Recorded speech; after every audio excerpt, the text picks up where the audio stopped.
The views and opinions expressed by the hosts and the guests do not reflect those of the show, the management, and the company.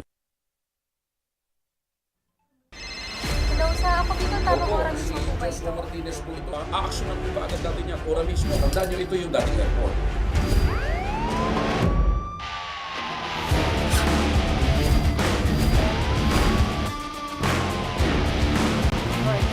Ano naman kayong dalawa pinagchichismisan yung mga marites kayo, ha?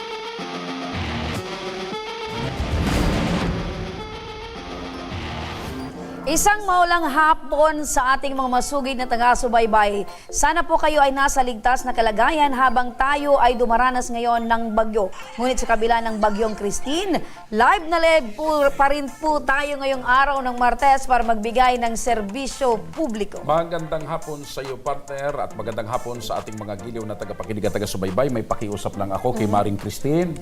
Maring Christine. Please, dahan-dahan lang at lumayas ka na dito sa amin. Tantanan mo kami, Maring Christine. Live po tayong napapakinggan sa 90.3 Radyo Oragon Sorsogon, 88.3 sa Catanduanes, 90.7 sa Legazpo City, at live rin po tayong napapanood sa ating YouTube channel. Napapanood rin tayo sa Congress TV tuwing alas 7 hanggang alas 8 ng gabi mula Lunes hanggang Biyernes, sa PTV Digital Channel 14, sa Metro Manila Channel 46, sa GMA For the Back sa Channel 2, sa ABS-CBN TV+. Umpisahan na natin, partner, ang ating pagbibigay serbisyo publiko. Ito, partner, isang sanggol ang nakita sa isang kahon ng gin na wala lang saplot. Ang mga magulang missing in action na. Makakausap natin ngayon mula sa kabilang linya ng telepono si Franco Ortiz Jr. ang nakakuha sa bata. Magandang hapon sa iyo, Franco. Franco. Woohoo! Franco. Franco, magandang hapon sa iyo. Franco, sandali. Ayusin lang po natin, mga kaibigan. Habang bumubuhos yung malakas na ulan, partner, sa labas, parang naririnig natin, partner, yung ingay din ng ulan sa kanilang lugar. Marami sana akong ipaprangka kay Franco. Alam mo, partner, may mga magulang talaga, partner, na parang ang gusto lang lahat kasarapan. Pero, partner, yung pagiging responsableng magulang ay nakalimutan. Gusto lang magpasarap, pero yung obligasyon at responsibilidad, takot. Ano? Okay, Franco, magandang hapon sa iyo. Franco. Woohoo! Hello, Franco, magandang hapon. Franco! Hello? Prangkahin mo na kami kung magsasalita ka. Ayusin uli natin. Ayan. Alam mo, partner, ito So, yung dugtungan bata. natin, partner. Maraming mga taong gustong magpasarap, pero takot sa responsibilidad. Totoo yan. Pero ang problema ngayon, partner, ganito.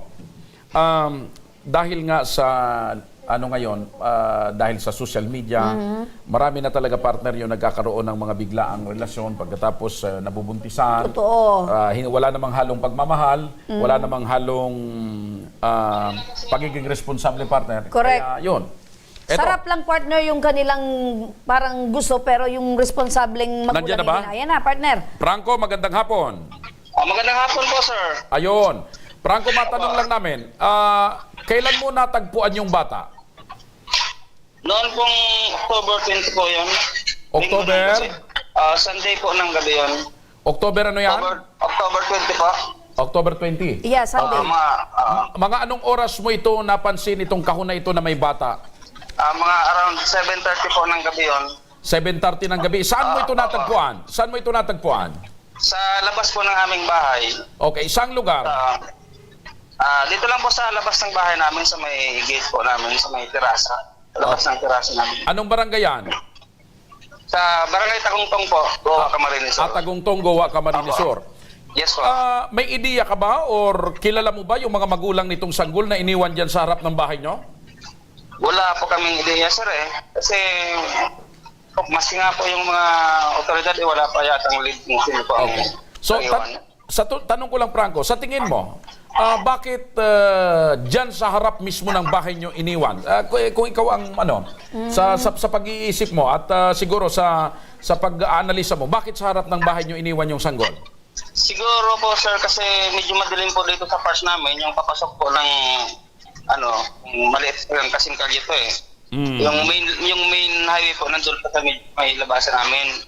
Medyo yata dito, madilim, kaya dito po sa amin iniwanan nyo. Yan lang po ang ko. Okay. Franco, magandang hapon. Yes po. Opo. Siyempre, nababanggit nyo gabi na, no? Around alas 7 ba? Yung gabi, yung mga oras na yon? Alas 7:30 po ng gabi, ma'am. Okay. So, bakit binuksan mo yung pinto at lumabas ka? Saka mo nakita yung bata. Saan ka sana pupunta? Ano yung nangyari nung bago mo pa natuklasan na merong bata sa labas ng bahay nyo? Opo, kasi nanonood po ako ng TV sa salas namin. Nanonood po ako ng TV. And then, may narinig po ako sa labas ng bahay namin na parang umiiyak po na, akala ko nga po, pusang maliit, yung puting. Diba? Kasi ang akala ko po yung puting na parang basang-basa na umiiyak, ganyan, naghahanap ng masilungan. Kaya lumabas po ako, nakita ko nga may kahon po na maliit dito sa labas ng bahay namin. At nang tingnan ko po ay doon po galing yung umiiyak. At doon ko po na-confirma na sanggol pala yung laman ng kahon. Ano yung naramdaman mo, Franco, nung nakita mo na bata yung laman ng kahon? Ano nga po nabigla po talaga ako. Nabigla at parang sinilabutan ako nung makita ko yan. Kasi first time ko pong maka-encounter ng ganong incident eh. Akala mo nasa teleserye lang o pelikula, pero nasa totoong buhay mo na. Sabi ko nga po marami na ako napapanood niyan sa mga balita sa TV. Ako mismo pala makaka-experience ng ganyang mga insidente. Oo. Matanong ko, Franco, ikaw ba meron ka na ding anak? Meron po ako. Oo, syempre tatay ka, no? So, ano yung naramdaman mo? Nagkaroon ka ba ng galit sa posibleng mga magulang nitong bata? Oo nga po, natural naman sa akin kung gano'n, no? Kasi kawawa, may buhay naman po yung bata. Kaya talagang magagalit tayo. Alam naman natin yung buhay ng tao, hindi dapat gawin ng gano'n. Oo. Opo. Nung nakita mo ito, Franco, na bata yung laman ng kahon, ano kaagad yung ginawa mo?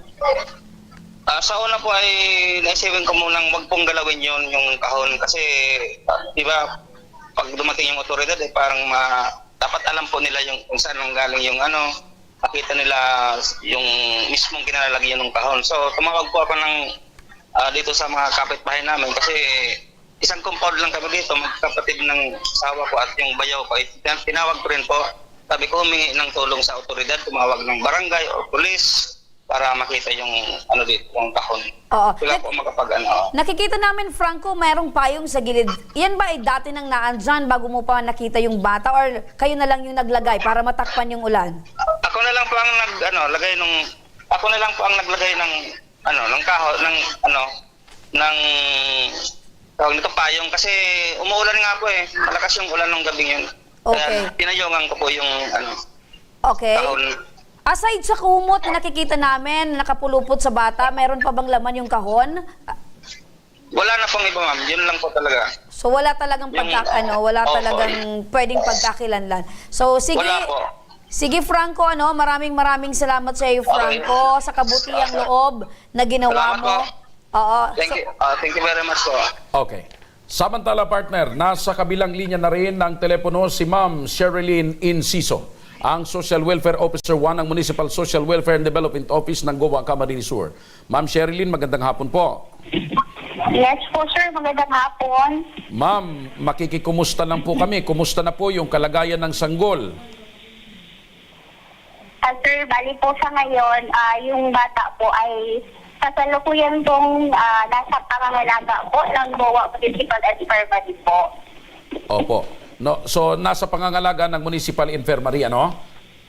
Opo, sir. Okay. Para po mabigyan po ng karampatang pangangailangan po ng bata patungkol po sa kanyang kalusugan. Okay. Yung sanggol po ba, yung bata, kumusta? Wala ho bang sakit? Malusog ho ba? Kumusta? Na-check up na ho ba ito? Hello, sir. medyo... Opo, matanong lang po namin, yung bata po ba ay na-check up na pagkatapos ano po ang lagay niya? Healthy po ba? Malusog po ba ito? Wala ho bang sakit?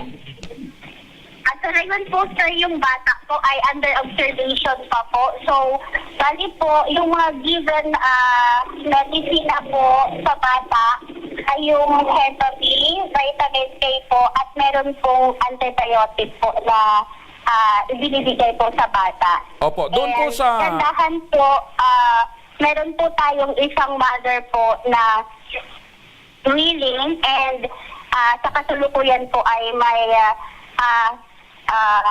May gatas. Oo, Opo. na pinapatuto po. And at least po, malaking tulong po sa bata. Opo. Ma'am Sherilyn. Yan po siya ng gatas mula po sa talagang Opo. ano po. So, Ma'am Sherilyn, matanong lang namin, doon po sa pagsusuri, lumalabas po ba na kapapanganak pa lamang nung sanggol? Sir, ayon po sa pagsusuri at batay naman po sa deklarasyon ng finder po natin, yung bata po ay kasalukuyang naipanganak pa lang po kasi meron pa po siyang umbilical cord. Ayun, Kasalukuyan po na ano pa po siya, may mga fresh blood pa po. Opo. So, sa kasalukuyan po, ma'am, meron na ho ba kayong ideya kung sino po yung nanay ng sanggol na ito?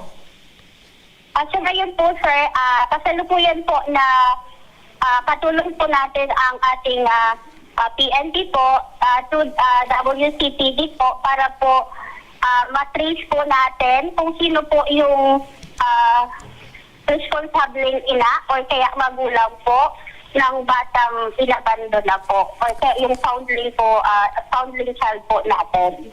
Opo. Ma'am Sherilyn, magandang hapon po. Yes, ma'am. Magandang hapon. Opo, nababanggit niyo po, ma'am, na as of this time, meron pong mabuting kalooban na isang nanay din yung nagpapadide po sa bata. So, kumusta po, ma'am? Ano po yung, syempre, yung nanay po, meron din po siyang sariling anak, meron din po siyang pamilya. So, paano po, kung ito pong nanay ay hindi na po available, ano po ba? Meron po bang alternative milk para po meron pong madede or mainuman gatas itong bata? Opo, ma'am. Sa ngayon po, ma'am, good enough po kasi yung nanay po, yung tirahan po ay malapit lang naman po dito sa ating Boa Municipal Infirmary.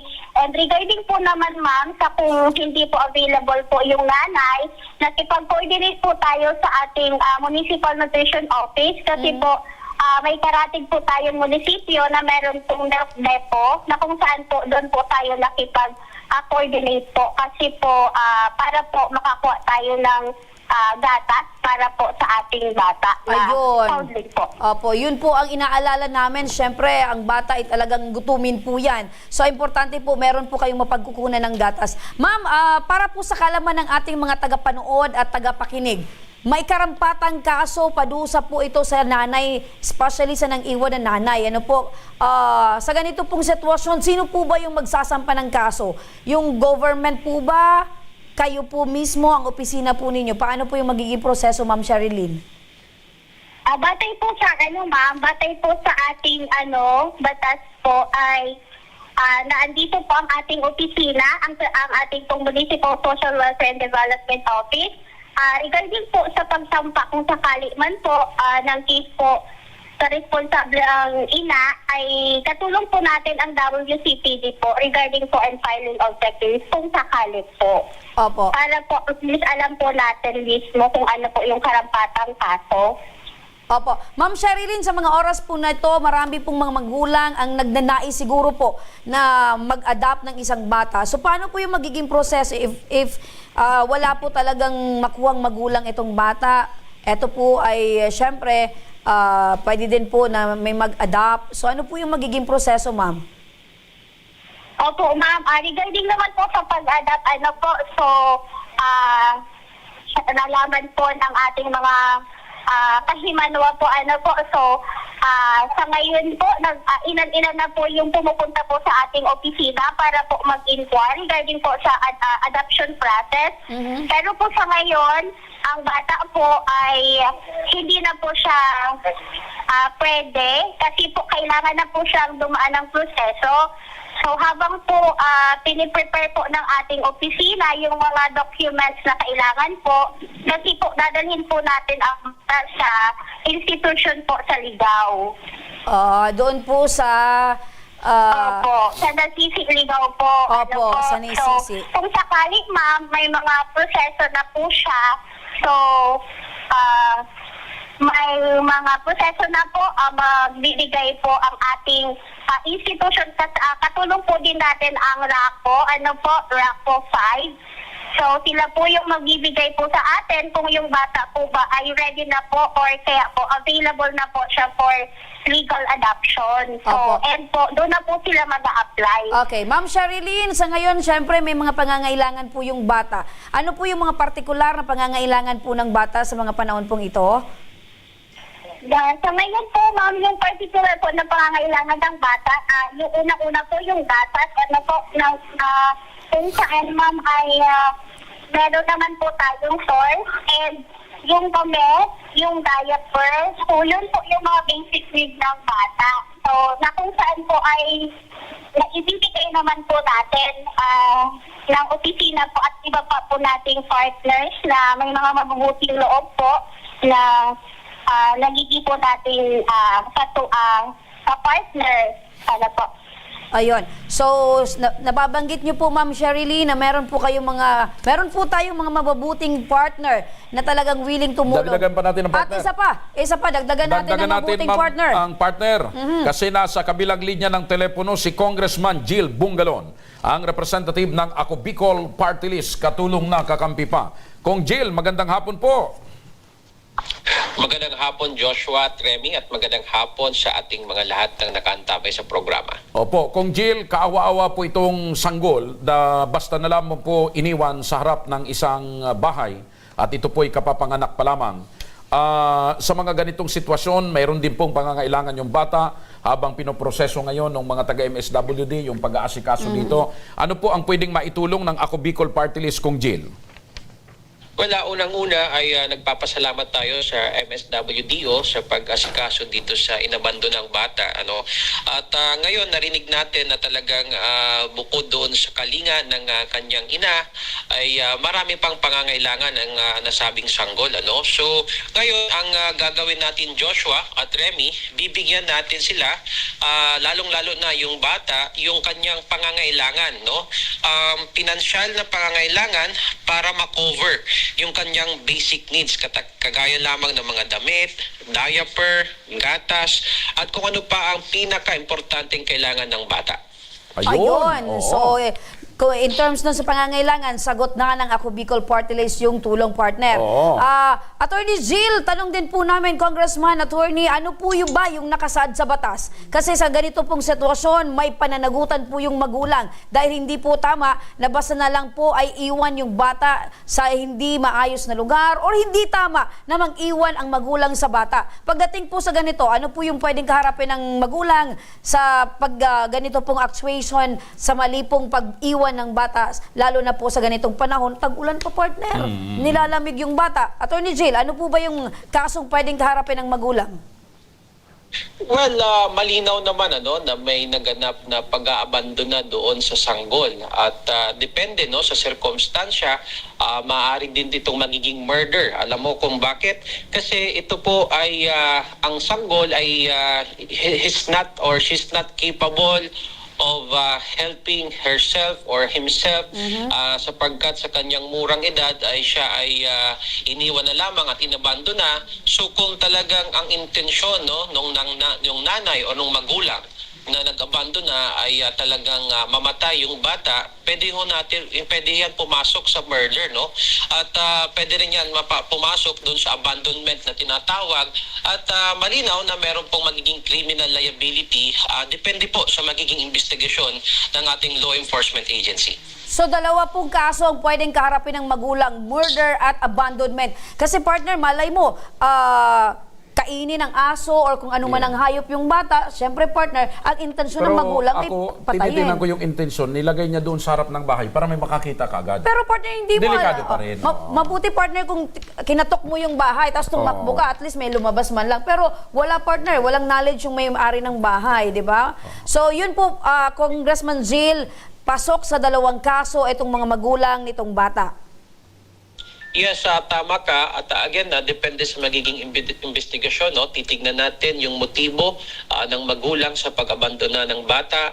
At kung ito ay pasok doon sa mga elementong nabanggit ko, pwedeng abandonment o pwede ito yung sinatawag natin na murder dahil yung bata ay hindi naman kapable na buhayin ang kanyang sarili. At yun po, ang depende sa naging motibo or intensyon talaga ng magulang.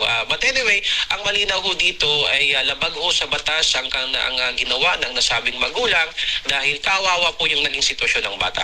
Ayun. With that po, Congressman Attorney Jill Bongalon, maraming salamat po sa iyong panahon at oras. Mabuhay po kayo.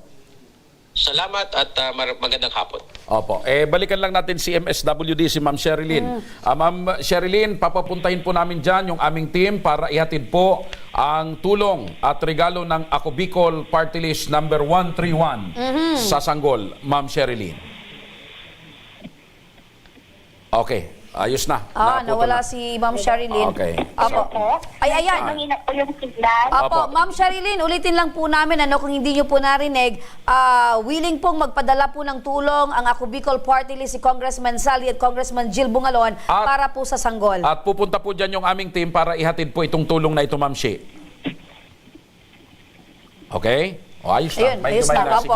Maraming salamat, Sherilyn Enziso, ang Social Welfare Officer 1 ng Municipal Social Welfare and Development Office ng GOA, Camarines Sur. Kung pala partner, yung palang pag-iiwan ng bata, abandonment. Yes. At pwedeng maging murder. Opo, kasi partner, yung bata, sanggol, wala pa siyang kapable. Depende sa bata. Oo, pero kung yung bata partner na Kasi yung kumpare ko, nakakahingi partner, na ng tulong, yung kumpare ko partner, iniwan yung kanyang bata. ibang bata yun, Tayo, partner. pakinggan mo muna ako. Iniwan yung ng kumpare ko yung kanyang bata sa coffee shop. Anong bata yun? Jowa? Pagbalik niya, yung bata niya, Nawala na. Nakapaghanap na ng ibang bahay. So yung partner, kaya bata na rin ang kumpare kong isa. kaya nun partner, iba yung bata partner. Eto partner, sanggol, walang sanggol. kapable partner na humingi ng tulong, buhayin yung sarili, iligtas ang sarili. Kaya yun partner ay pasok sa murder. Opo. Kaya kayo mga magulang, magsilbing ito, aral at leksyon na naman ito. Ang pagpapasarap, madali. Aha. Pero yung takot Pagiging ninyo sa magulang, responsibilidad. mahirap at yung obligasyon. pagiging magulang partner, pero yan, andyan partner yung sinasabing kung ikaw ay responsableng magulang, lahat ay gagawin mo para sa iyong mga anak. Opo. Kaya huwag kayong bibitaw mga kaibigan dahil magbabalik pa ang tabang. Ora mismo.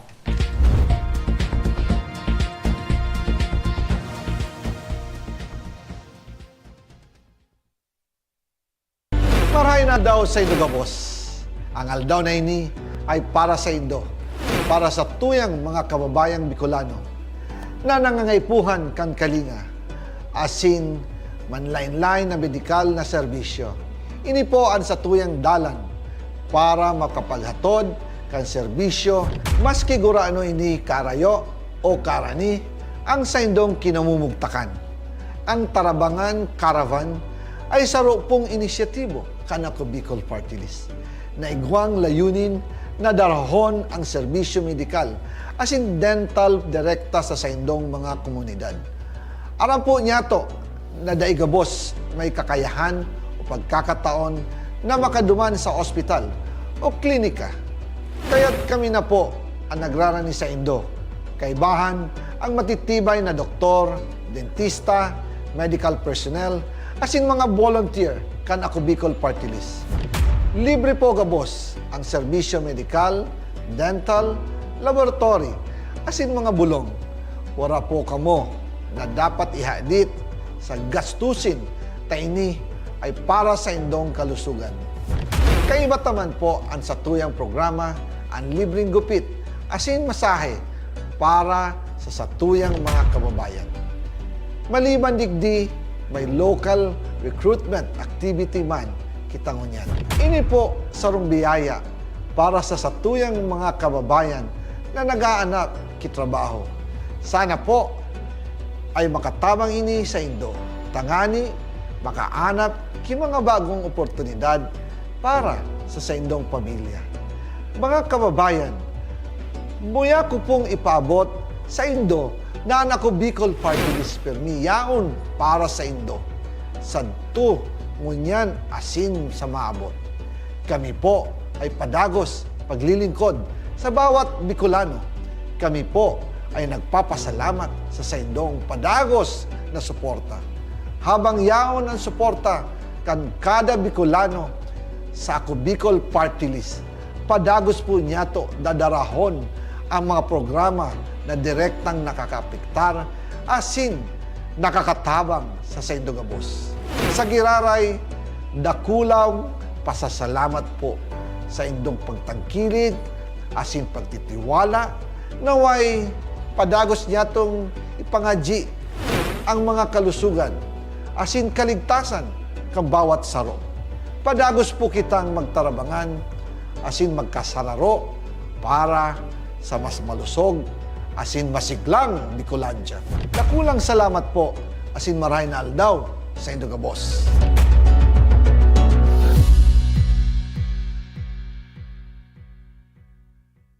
Daan-daan na po ang mga nakapagtapos at may mga kanya-kanya ng propesyon. Sa kanilang pagpupunyagi, walang masidlan ang kanilang mga ngiti. Inot sa Gabos, nagpapasalamat po ako sa AKB. Gusto ko lang po magpasalamat sa Ako Bicol sa opportunity na tigtatao po arog po sa kuya na estudyante. Dahil naandyan lang, katuwang lagi, Ako Bicol, katabang na, kasurog pa. Hindi rin nagpahuli sa pagtugon sa mga pangailangan ng ating mga healthcare workers at mga frontliners. Sa simula pa lang nitong pandemya, hanggang sa ngayon, walang humpayang pagtulong. Ay, nagpapasalamat po ako sa pagtaunin tabang hali sa Ako Bicol Party List. Papasalamat kong dakula sa duwang congressman. Tayo nakakatabang sa miya sa gabi. Maaasahan, Ako Bicol, katabang na, kasurog pa. Tucked away in the province of Albay, known for its perfectly shaped Mayon volcano, Misibis Bay Resort, a locally owned 5-hectare private island resort. The resort is ready for all those looking to balance tranquility and adventure. This tropical destination is where guests can either choose to relax under the palm trees or have an adventure under the sun. It features modern and luxurious rooms and villas, recreational facilities, and sophisticated services.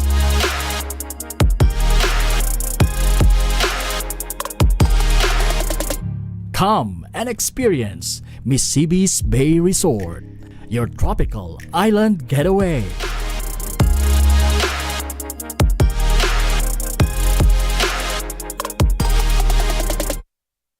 Problema sa tubig, agarang binigyang solusyon. Nagpatayo ng mga solar-powered water supply system sa mga liblib na lugar. Libre, malinis at maaasahang supply ng tubig 24/7. Dakulaon ng pagpapasalamat niya mo. Dahil may ikamalilinwan habang kami nabubuhay. Dakulaon nining tabang para sa Gabos na tao digdi. Salamat po. Para sa ating mga kababayang nasa laylayan, Ako Bicol, katabang na, kasurog pa. Libo-libo na ang mga nabigyan ng tulong medikal. Bata, matanda, kahit sino man, lahat ng mga may karamdaman, may maaasahan. Nagpapasalamat sa Ako Bicol Party List. Hindi po namin makakalimutan ang tulong na dinala ninyo dito sa aming bayan. Maraming salamat po. Dahil iisa lang ang tunay na nagmamalasakit. Ako Bicol, katabang na, kasurog pa. Nagbabalik mga kaaksyon ng Ako Bicol Tabang, ora mismo. Partner, sa ngayon, update tayo patungkol partner sa Bagyong Christine. Okay, sige. Sa ngayon, partner, signal number 1 ang probinsya ng Albay, Sorsogon, Camarines Sur, Camarines Norte at Masbate. Nasa signal number 2 naman ang probinsya ng Catanduanes. Pero partner, sa ngayon, talagang sobra ang ulan, partner, na nararanasan sa Camarines Norte. Hindi lang sa Camarines Norte, kung hindi, maging dito sa lalawigan ng Albay, Camarines Sur at Sorsogon. Doon naman, partner, sa Catanduanes, isang barangay barangay partner ang nakaranas ng sunog. So sa kabila ng sobrang ulan, nakakaranas din ng sunog doon sa isang barangay sa Samantala, Catanduanes. partner, tayo ay babiyahe muna. Papunta tayo, partner, sa Camarines Norte dahil makakausap natin si Kapitana Alona Gallego ng Apuaw, Mercedes, Camarines Norte. Magandang hapon po sa inyo, Kapitana. Magandang tanghali din po, ma'am. Opo, Kapitana, kumusta po yung sitwasyon dyan po sa inyong lugar? Ay, grabe pong ulan dito, ma'am. At saka yung dagat, medyo malakas na rin. Ay, yung barangay Apuaw po ay coastal barangay dyan po sa Camarines Norte. Opo, island barangay po, ma'am, kami. Island. Yung kasama kami dun sa 3 isla. Opo. Bayan ng Mercedes. Diyan, partner, sa bayan ng Mercedes, ang gawaan ng masarap na tinapa. Ayan. Opo. Opo, Kapitan, kumusta po? Malakas yung hagupit ng bagyo po dyan sa inyong lugar? Yung hangin, ma'am, medyo malakas na rin po. Nararamdaman na namin yung hangin dito kasi nasa gitna kami, ma'am, ng karagatan ay. Ayun, malakas yung ulan, malakas din po yung hangin. Medyo nararamdaman na rin namin po yung hagupit ni Christine dito po. Marami na nga po kami nagsilikas. Bali, pinalipat ko na rin po yung mga nasa tabing dagat kasi po palibot po kami ng dagat. Yung mga may bahay po dito na mga nasa tabing dagat ay pinalikas ko na rin po, ma'am, sa school and then dun sa mga na-designate namin na evacuation center po. Opo, syempre, yung kagustuhan nyo din po, Kapitana, ay zero casualty. Ngayon po, yung evacuation po ninyo, ano po ba yung pansamantala pong evacuation center? Diyan po, eskwelahan, ano po ba? Eskwelahan. Meron kami dito mga malalaking bahay na dating resort noong panahon ng mga may Australiano pa kami dito. May mga bahay doon na malalaki. Yun naman ay inano namin na maanuhan namin na maging evacuation center. Saka yung ibang bahay ng mga private na inano namin na kung pwede ay makalipat din yung mga mga kabarangay kung pwedeng maano po. Kapitana, ilang pamilya ho ba yung inilikas nyo dyan sa barangay ninyo? Nasa 23 pa lang po, pero may nagsisilipat pa rin po kami kasi hindi pa naman po totally talaga ano po yung bagyong Christine. 23, yan pong 23 ay pamilya, hindi po yung bilang ng residente. Pamilya pa lang po, pamilya. Hindi pa namin nabilang yung mga bata, yung mga wala. Hinihingi ko pa kasi yun sa sekretary ko ngayon, kaya may kausap nga ako kanina at pagtawag po ninyo ay hindi pa po nila masyadong natototal. 3 purok lang naman po ang barangay ko dito po sa barangay Apuaw. Kapitana, kung sakali po, sabi ninyo, nasa isla kayo, napapaligiran kayo ng dagat. So kung ganun ang sitwasyon, hindi ka agad makakarating sa inyo yung relief or tulong galing sa mainland? Kaya nga po, pero sa dami naman na pong nagbibigay sa akin dito ng mga ayuda, sir. Ako po yung nagtira ng mga bigas at saka yung food packs na sobra naman sa kabarangay ko sa... Good. Very good, si Kapitana. Nag-imbak po ako, mayroon po ako dito. Tapos kanina po si BHW may ibinigay naman yata sa kanilang Department of Health na parang bigas na may halong chocolate. Pinalugaw ko po kanina na isang malaking kaldero para po sila ay kahit papano ay mabigyan namin ng makakain naman po. Ayun, ready. Yan ang tunay na Kapitana. Talagang iniisip, partner, yung future, di ba? Parang itong tipaklong partner na talagang mag-iimbak para sa mga sama ng panahon. Parang Opo, at isla po kami ay mahirap po. Opo. Okay. So, Kapitana, ingat po kayo dyan, ha? Opo, salamat, sir. Salamat po. Meron po ba kayo, Kapitan, ng panawagan para sa ating pong national government or kung saan pa man po na departamento para naman po ay makapaghanda din po para po sa inyo dyan sa lugar nyo?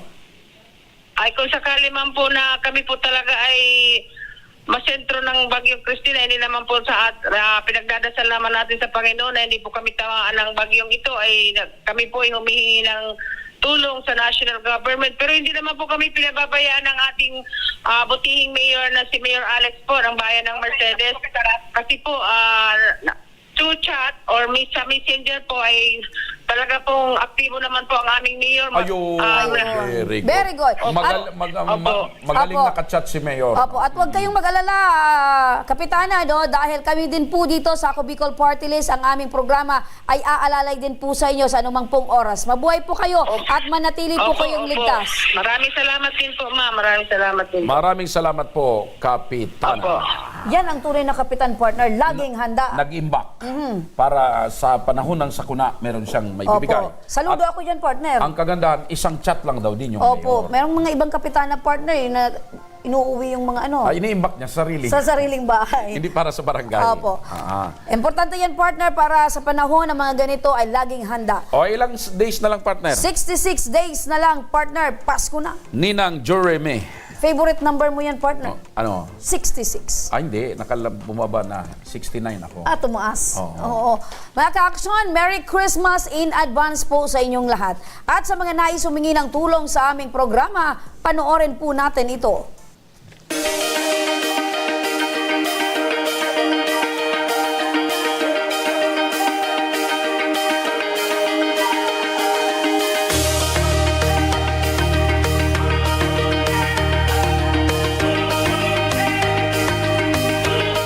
Sa mga may problemang legal at medikal na nais humingi ng tulong sa ating programa, maaari po kayong magsadya sa aming tanggapan sa second floor ng Embarcadero de Legazpi, Victoria Village, Legazpi City. Bukas po ang aming tanggapan mula Lunes hanggang Sabado, alas 8 ng umaga hanggang alas 5 ng hapon. At sa mga nasa Metro Manila naman po at kalapit na lugar, maaari na rin po kayong humingi ng tulong sa Ako Bicol Tabang Ora mismo Satellite Office sa North Wing ng Batasang Pambansa. Magpunta lamang po kayo tuwing araw ng Lunes, alas 8 ng umaga hanggang alauna ng hapon. O kung kayo naman ay taga Caloocan City, bukas na rin ang ating Ako Bicol Tabang Ora mismo Satellite Office sa Barangay 175 Multipurpose Hall, Caloocan City tuwing Miyerkules mula alas 10 ng umaga hanggang alas 12 yan ng tanghali, mga kaaksyon. Maaari na rin po kayong magtungo sa Ako Bicol Tabang Ora mismo ni Congressman Saldico sa Camarines Norte sa Provincial Capitol Building, Barangay 3, Daet, Camarines Norte. Para naman sa mga taga Camarines Sur, maaari na rin kayong dumulog sa Zone 2 Tagungtong Goa, Camarines Sur. Bukas po ang aming tanggapan mula Lunes hanggang Biyernes, alas 8 ng umaga hanggang alas 4 ng hapon. Maaari na din po kayong magpadala ng mensahe sa aming official Facebook page na Ako Bicol Tabang Ora mismo. Kahit anong reklamo po ay aming tinatanggap.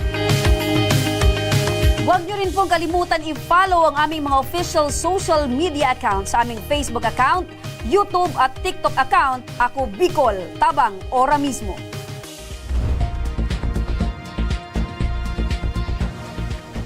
Ayun, partner, sa mga nais humingi ng tulong, partner, yun ang mga nababanggit nating mga opisina at syempre yung mga satellite office. Mga ka-aksyon, hanggang bukas, sama-sama po nating aksyonan ang mga problemang medikal at legal.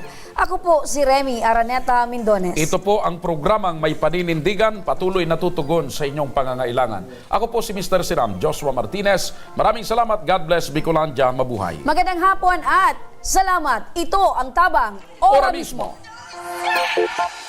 Aksyon ko sa mga nangangailangan, aksyon ko lahat ay dadamayan. Noon at ngayon tayo'y sinamahan, aksyon ko patuloy na magsisilbi. Aksyon ko sa mga nangangailangan, aksyon ko lahat ay dadamayan. Noon at ngayon tayo'y sinamahan, aksyon ko patuloy na magsisilbi. Isang masipag na pilantropo, sa hirap at ginawa kasama mo, malapit ang puso sa mga